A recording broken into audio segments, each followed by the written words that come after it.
तो one piece के episode number 665 के स्टार्टिंग में हम देखते हैं कि सुलेमान रेबेका से लड़ रहा होता है और रेबेका बहुत थक गई होती है और सभी सुलेमान को सपोर्ट कर रहे होते हैं और रेबेका को गाली दे रहे होते हैं और सुलेमान रेबेका से काफ़ी स्ट्रांग होता है और सुलेमान रेबेका को बोलता है जिस कंट्री के लोग तुम्हें इतना हेट करते हैं उस कंट्री में जीना भी बहुत मुश्किल होता होगा। और रेबेका बोलती है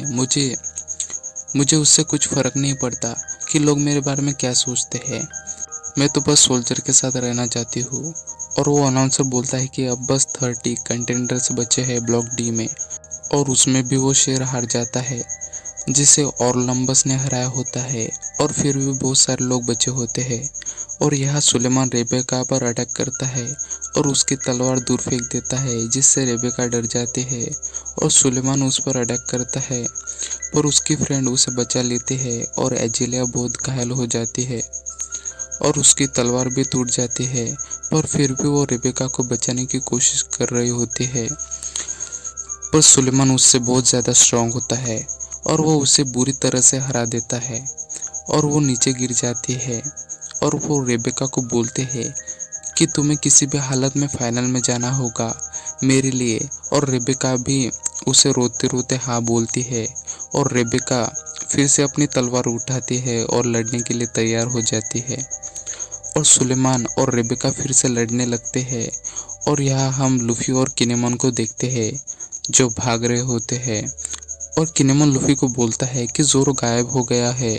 लगता है वो कहीं गुम हो गया है। और किनेमन लूफी को बोलता है क्या हम उसे वापस ढूंढने चले। और लूफी बोलता है नहीं, हमारे पास अभी इतना टाइम नहीं है, चलो हम उससे कभी ना कभी तो मिल ही जाएंगे। और यहाँ हम जोरो को देखते हैं जिसे विका डांट रही होती है क्योंकि वो रास्ता भटक गया होता है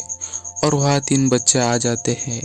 जोरो को देख के क्योंकि उन्हें लग रहा होता है कि जोरो एक तरह का खिलौना है और वो उसे नाम भी देते हैं समुराई कैट। और वो जोरो को परेशान करने लगते हैं और विका बोलते हैं इन बच्चों को मारना मत क्योंकि ये तुम्हें एक खिलौना समझ रहे हैं। पर जब वो बच्चे जोरो की स्वॉर्ड लेने की कोशिश करते हैं तो जोरो उन्हें दूर फेंक देता है जिससे वो बच्चे रोने लगते हैं और लोग पुलिस को बुलाने लगते हैं और जोरो वहां से भाग जाता है पर वो पुलिस वाले उसका पीछा कर रहे होते हैं पर जोरो उनका रास्ता ब्लॉक कर देता है और वो लूफी के पास पहुंच जाता है और विका उन्हें पैलेस का रास्ता बता रही होती है और जोरो उन्हें बताता है कि विका मेरी फ्रेंड है। और यहाँ हमें पता चलता है कि टॉय सोल्जर पहले ही पैलेस की तरफ चला गया है ताकि वो डोफ्लेमिंगो को मार सके। और लियो उसाप को बोलता है तुम हमारे कमांडर बन जाओ ऑपरेशन एसओपी के ताकि हम शुगर को नॉकआउट कर सके। और वो उसे शुगर जहाँ रहते हैं वो पैलेस दिखाता है और तब भी 2 सोल्जर उसाप को देख लेते हैं और उसाप डर जाता है और लियो और उसके साथी उन सोल्जर को सबक सिखाते हैं और उन्हें बेहोश कर देते हैं और उनके कपड़े उसाप और रॉबिन पहन लेते हैं ताकि उन्हें कोई पहचान न सके।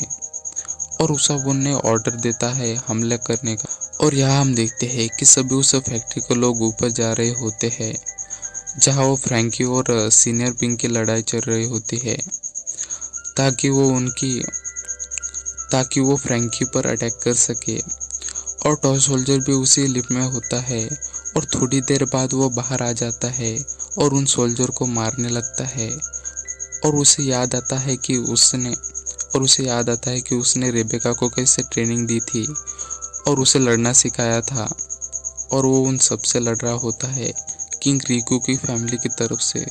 और यहाँ हम देखते हैं कि कोलोसियम में ब्लॉक डी के सभी लोग अचानक गिर गए होते हैं पर सिर्फ एक ही इंसान खड़ा हो जाता है। और आखिर वो इंसान कौन है ये जानने के लिए नेक्स्ट एपिसोड ज़रूर देखिए।